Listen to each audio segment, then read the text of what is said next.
Yo, Kanye West was known as one of the most brilliant minds in the history of hip-hop for a very long stretch of time. Because during his period of brilliance, it seemed like he could not miss.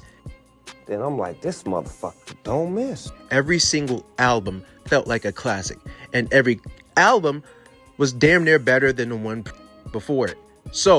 But in his catalog, during his brilliant stretch of albums, it seemed like there's one project in particular that so many of his fans seem to have forgotten about or want to pretend that it doesn't exist. And I've seen so many bad reviews on this album through all platforms, and it just doesn't make sense why people hate this album so much.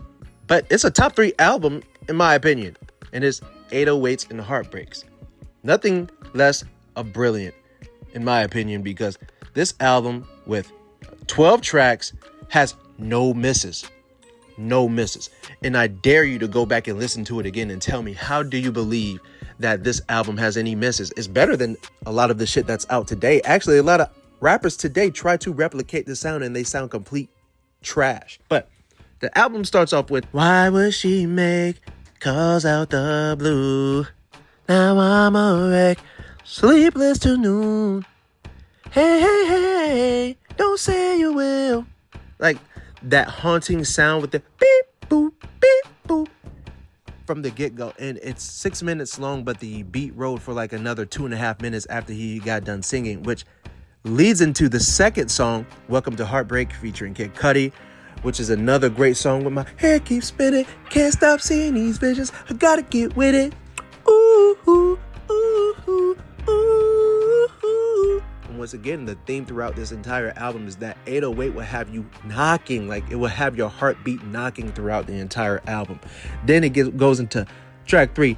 In the night, I hear him talk, the coldest story ever told. Somewhere far along this road, he lost his soul to a woman so hard there.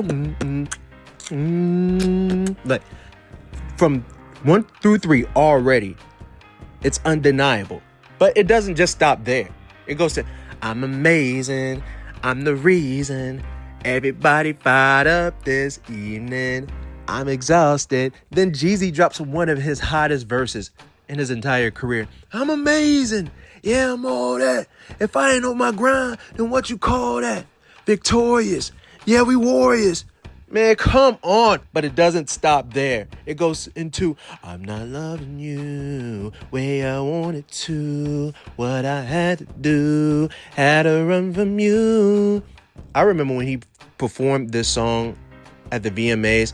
It was actually a premiere, and everyone at school the next day was like, oh, that Kanye shit was trash. Like, he's singing and this shit sounds sad and pathetic. But bro, I was mind blown when I heard that, and those 808s was dropping in the background as he was singing it live. Y'all need to go and check out the VMA performance. That shit really damn near changed the physiology of my brain.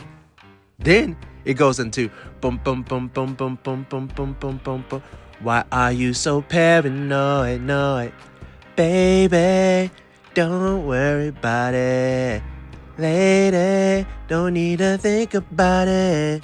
Now, it's incredible how this album started off with so much deep, haunting, like, views and themes, but a song like Paranoid was like very lighthearted and fun in comparison to the other songs.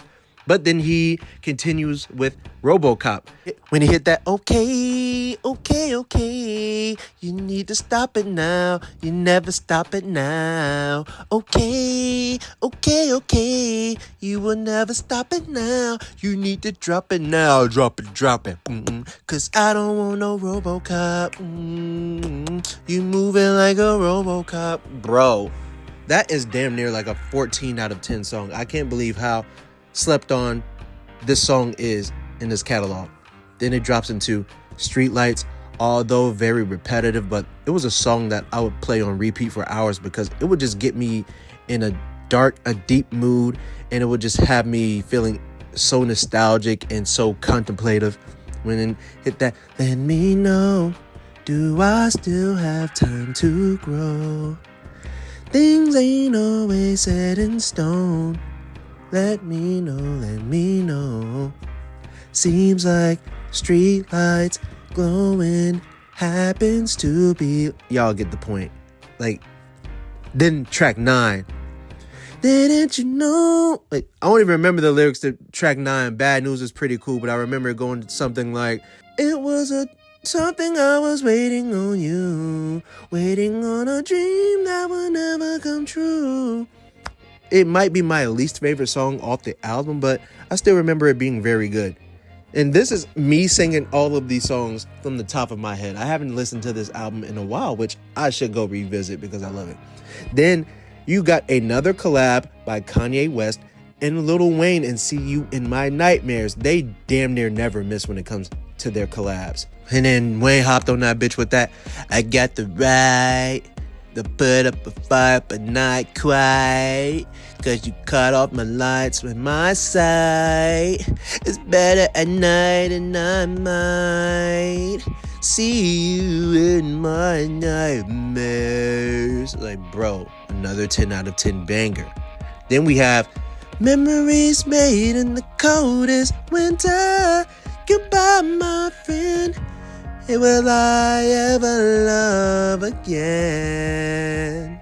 Then it closes off with the Pinocchio Story freestyle, when he just went on for damn near 6 minutes of a confessional while singing, and it was absolutely beautiful. This album in a vacuum is brilliant to me because it was the first album he released after the passing of his mother, so he was really, really deep in his feelings.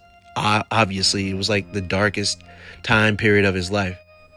But overall, this was a brilliant album. Despite Kanye's lack of vocal ability, he was able to make it work throughout this entire album and create beautiful songs and top-tier, God-level production. Even if you don't like his singing, you can just listen to the entire album as an instrumental album and just vibe out.